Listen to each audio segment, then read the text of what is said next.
So now we're going to talk about, I want to spend some time on tax effects and how to calculate the tax effects of things. And so you understand this simple idea. From income, we can only measure let's just say the sum of our measurement can only result to two things, right? We could either have an income for a period or we could have a loss for a period, right? And so we know that our income from a period comes from the fact that we have more revenues than expenses, which will give us a positive number. But of course, we could also have a loss for the period as well if we have situations where our expenses exceed our revenues. So when we subtract that, we're going to wind up with a negative number in parentheses. So let's just look at the tax effects on each, the income and the loss of a period, and see how it applies. So, for example, let's just assume that we have revenues of, total revenues of, let's say, 5, right? And we have expenses, total expenses of, let's say, 2 for a period, okay?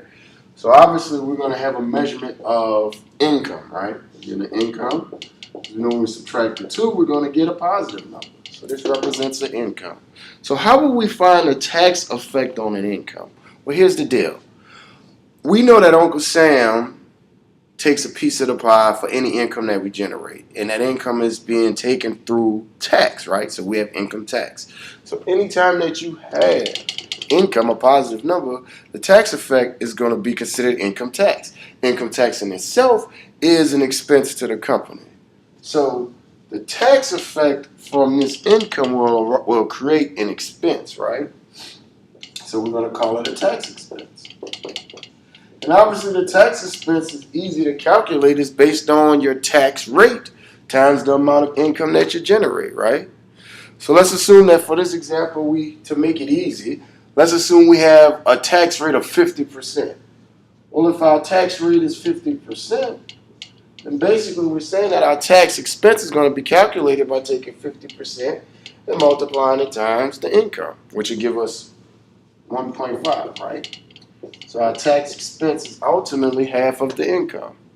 And so again, if we net those two together, that'll give us our income net of tax, right? Income net of the tax effect. The tax effect on the income is an expense, and that'll give us 1.5. Okay? And so this is ultimately what I'm trying to get you guys to know. Anytime you have an income, the tax effect will become a tax expense, and it needs to be subtracted from the income in order to decrease it. Okay? Now let's look at a different example. Suppose that we have revenues this time of 5, but let's suppose that our total expenses is now 8. Okay? And so, you know what? Let's say 12. Our expenses are 12. Okay? So obviously now we don't have no longer a net income. We have a net loss. The reason we know we have a net loss because our expenses exceed our revenues, and it does that by 7, right? Right, because 7. So we have a net loss of 7. And we know it's a net loss by the negative number. So now we have to understand the tax effect of a loss. When you have a loss, such as this example here, we have a loss of 7. Your tax effect is going to reduce the loss. And I want you to think about it logically. Uncle Sam loves when you generate income. Why? Because he gets a piece of that income. He always wants you to bring it home, right?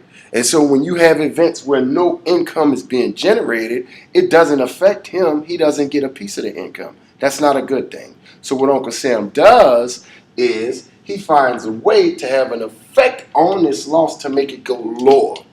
So your loss gets reduced, thus making it closer to a possible income, thus making it closer for the opportunity of Uncle Sam to get his particular income piece, right? And so what happens to this loss is it gets reduced. And so Uncle Sam decided to call this tax effect a benefit. So when you have a loss, your tax effect is called a tax benefit. And basically what it's going to do is it's going to lower this loss. The only way that you can lower this loss is by adding a positive number. Simple math, guys. Let's assume that the tax rate is still 50%, right? And so the tax benefit is going to be, what is that, 3.5, right? But we're not going to subtract it as we did a tax expense. Why? Because we need to reduce this loss. If we subtracted it, that would increase the loss. And so obviously, our new loss has decreased from 7 to what? 3.5.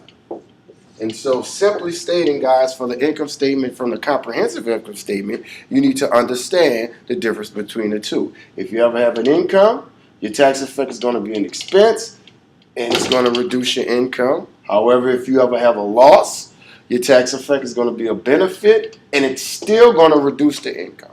Your benefit. Reduce your loss. Okay,